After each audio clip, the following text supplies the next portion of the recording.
Hello everyone. Today I will be teaching you to checkmate with a king and a rook.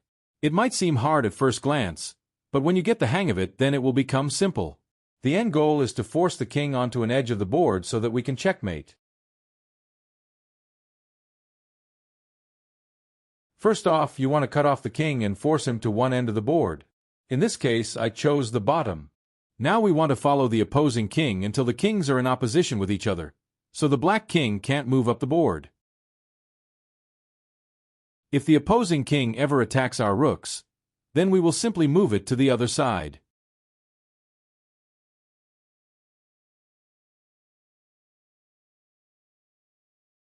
Now the kings are in opposition, so if we give a check, the black king has nowhere else to move but down.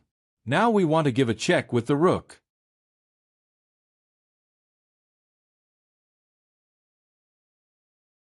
Now we simply continue this process of following the king and checking him with our rook until the king is checkmated at the bottom of the board.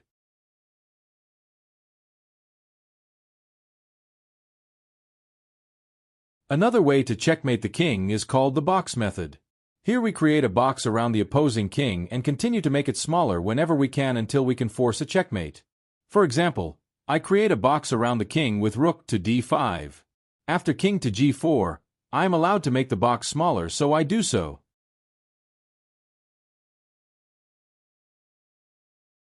After king f3, I can make the box smaller again.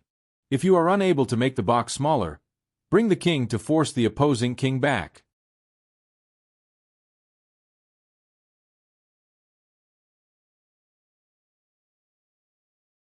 Here we have to be careful.